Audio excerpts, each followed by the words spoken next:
Möchtest du die Daten aus deinem WooCommerce-Shop mit Haufix 360 synchronisieren? Dann haben wir die passende Schnittstelle für dich. Meine beiden Kollegen Pascal und Dirk zeigen dir jetzt, wie du die Verbindung zwischen den zwei Systemen einrichtest. Hallo Pascal und hallo Dirk.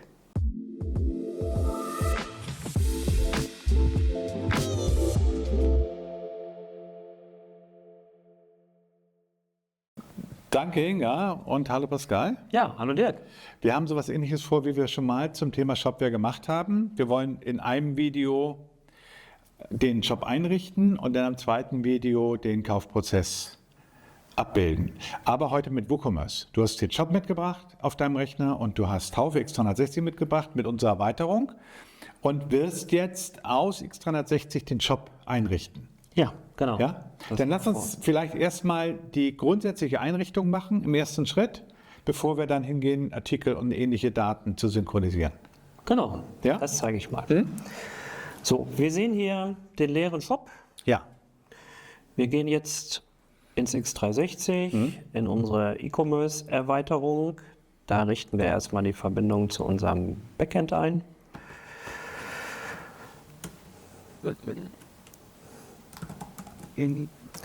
Das ist eine Verbindung zu meiner Entwicklungsmaschine. Also der Shop ist jetzt nicht online im Internet, sondern der Shop ist jetzt hier auf dem Rechner, ne? Genau. Dann haben wir die Verbindung zum Backend hergestellt und jetzt legen wir uns hier einen neuen Shop an. Ja. Den nenne ich mal WooShop. Das war der, den wir jetzt am Anfang auch gesehen haben hier auf deinem Rechner. Genau. Wir können den Typ eingeben, Shopware oder WooCommerce. Ja. In diesem Fall ist es ja WooCommerce.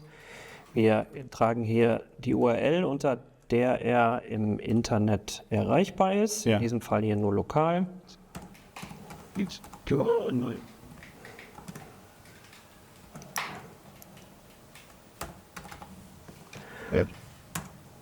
So, und um jetzt eine Verbindung herzustellen zum Shop, müssen wir einen Schlüssel einrichten Ja. im WooCommerce. Das machen wir da in den Einstellungen zum WooCommerce. Da gibt es Settings, dann unter Erweitert und dann gibt es hier REST API und da richten wir uns einen neuen Key ein. Den benennen wir mal eben. Wir geben ihm gleich Lese- und Schreibzugriffe, weil wir sonst hinterher Fehler bekommen, wenn wir nur Lesezugriffe haben, weil wir ja auch reinschreiben wollen in den Shop. Genau. So, jetzt Also legt er uns... Haufe soll in den Shop schreiben und der Shop soll in Haufe schreiben können. Genau. So, wir kopieren jetzt hier die Zugangsdaten, tragen die hier in unserer Konfiguration ein.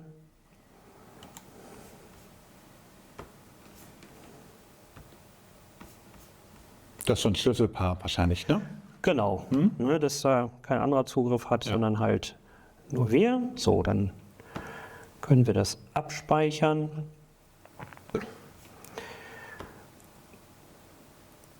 So, und er hat jetzt im Prinzip hier beide Verbindungen. Einmal im oberen Teil hier die Verbindung zum Shop und im unteren Teil die Verbindung zu X360, sodass dann der Austausch da stattfinden kann. Im Hintergrund hat es jetzt schon eine Verbindung gegeben zum Shop. Er hat jetzt schon diverse Parameter abgefragt vom Shop, dass wir hier Konfigurationen durchführen können. Ja, also wir haben jetzt zum Beispiel die Steuersätze, die da drin sind und ähnliche Themen. Und jetzt sorgen wir doch dafür, dass, wenn dort eine Steuerkategorie drin ist, dass die entsprechende Steuerkategorie in Haufix 360 zugeordnet wird als Beispiel. Genau. Ja, dann mach doch mal dieses Mapping, dass wir den Shop dann auch wirklich benutzen können. Ja, da sind dann, wenn du das machst, kann ich ja so ein bisschen mal dir über die Schulter gucken.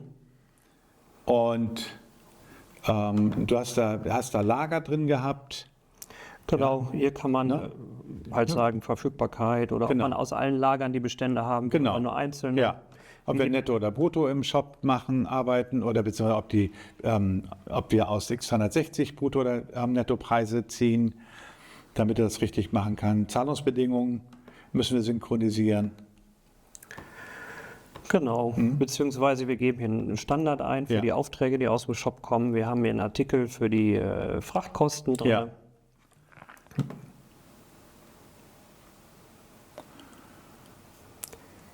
Oh, irgendwie haben wir ein Problem hier. Ach so, Er sagt, er kann keine Verbindung herstellen, weil ich mich hier vertippert habe. Das korrigieren wir mal, dann speichern wir das ab.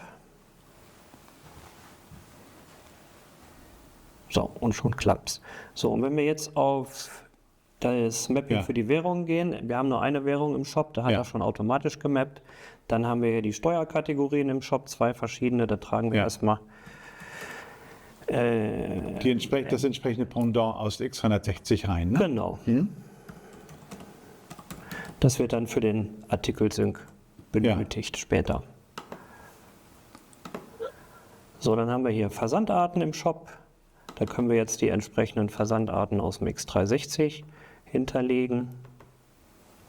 Der Einfachheit halber erstmal nur hier Standard und Express. Ja, also wir wollen ja jetzt keine Schulung machen. Wir versuchen da jetzt für euch so ein bisschen zügig durchzugehen. Genau. Ihr habt ja immer die Möglichkeit, uns anzurufen und dann zeigen wir euch das genau im Detail, wie das funktioniert. Und klären auch, wenn ihr Fragen habt, ob das, was ihr wissen wollt, ob das überhaupt geht. Na? Genau. So, dann haben wir hier noch die Zahlungsmethode. Ja. Im Shop haben wir 3 Zahlungsmethoden angelegt, 2 davon sind noch aktiviert. Da mappen wir mal einfach eine entsprechende Zahlungsmethode aus X360 dahinter, inklusive Geldkonto.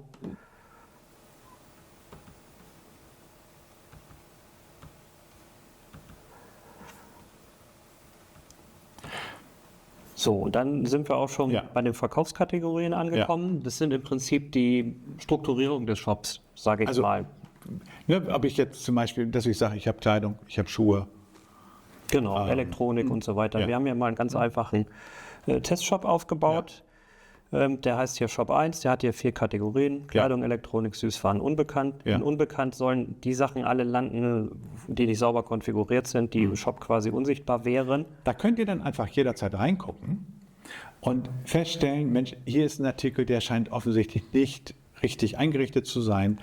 Aber das muss doch jetzt alles, was wir hier gemacht haben, nochmal synchronisiert werden. Oder wird das jetzt im Hintergrund immer schon abgeglichen? Nee, wir haben das im Moment hier oben auf inaktiv stehen. Das heißt, das funktioniert jetzt alles manuell. Das lassen wir hier jetzt auch so. Okay. Nachher kann man für die verschiedenen Synchronisierungstypen Zeitintervalle hinterlegen, die dann automatisch ablaufen. Da steht ja schon Intervall 3600 Sekunden. Genau. Das wäre dann einmal die Stunde? Ja, genau. Ja, aber ihr könnt auch alle 3 Minuten oder alle 5 Minuten synchronisieren. Und wenn du oben den Haken aktiv setzt, dann wird das so sein, dass das jetzt sozusagen nach diesem Regelwerk automatisch. Die Verbindung ist eingerichtet, wir haben jetzt die Verkaufskategorien eingerichtet. Dann müssten wir das ja jetzt mal alles zurückspielen an den Shop. Genau. Da können wir mal mit anfangen, mit den Artikel-Verkaufskategorien. Ich synchronisiere jetzt von Haufe X360 an den Shop. Ja.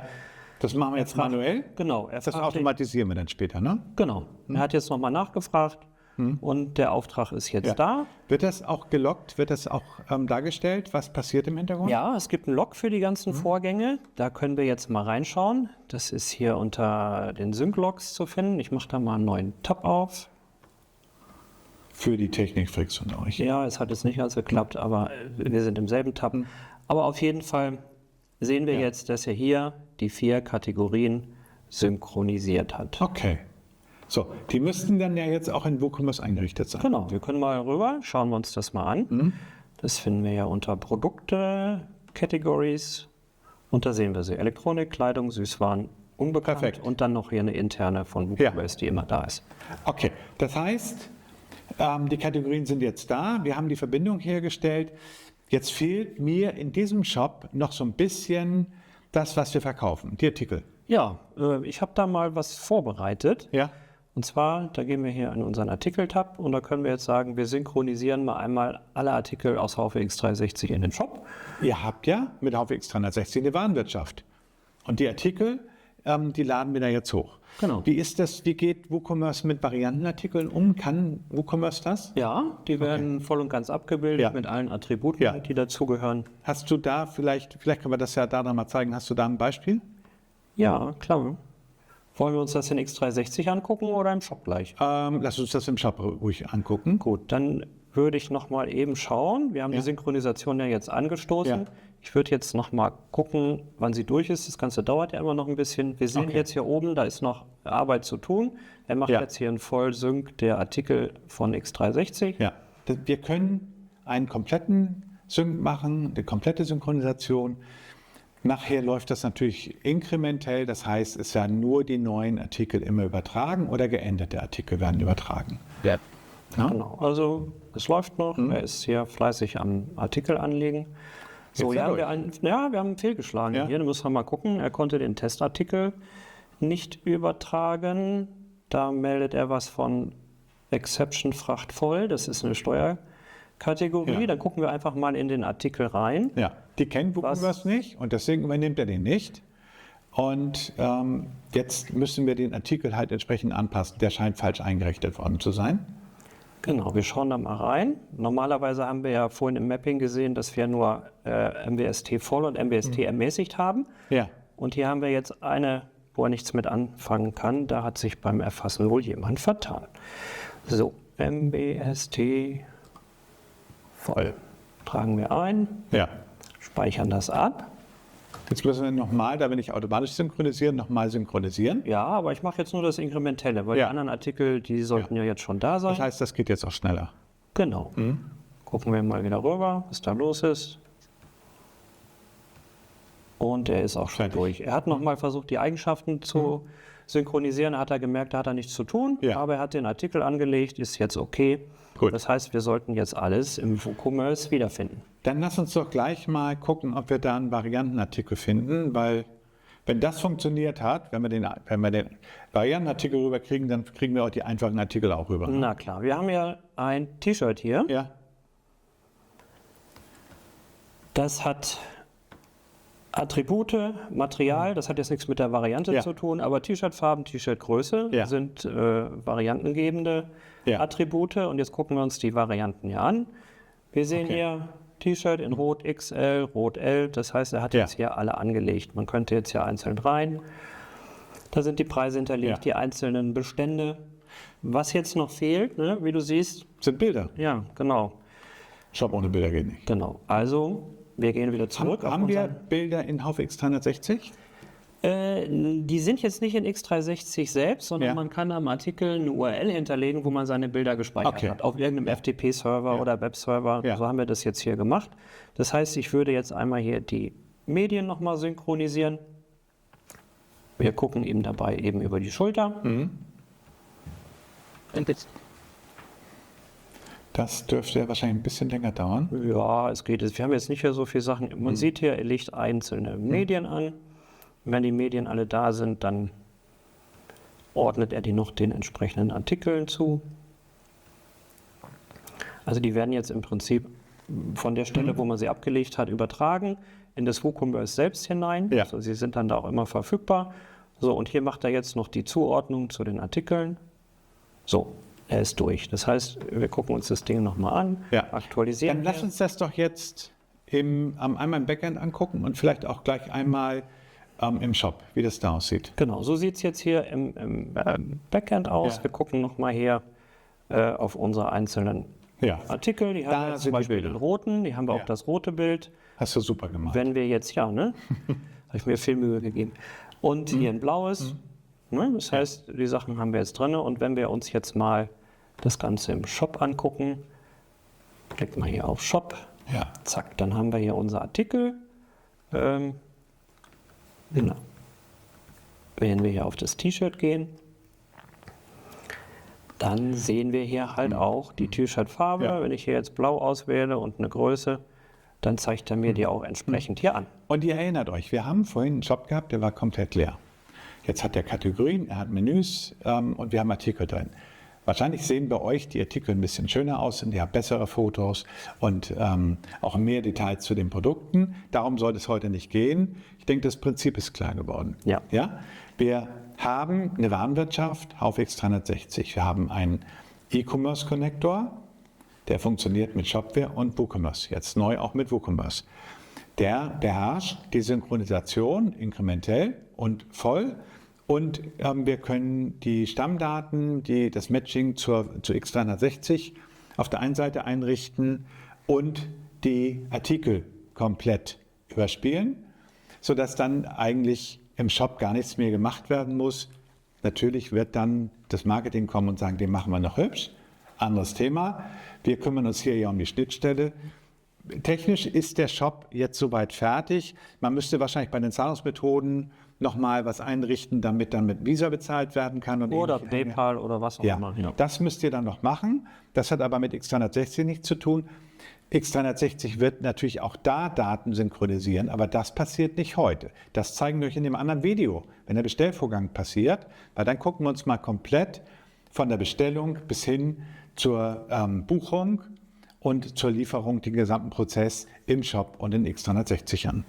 Ja, das machen wir. So der Plan. Genau. Dann danke euch und zurück zu Inga. Tschüss. Ja, tschüss.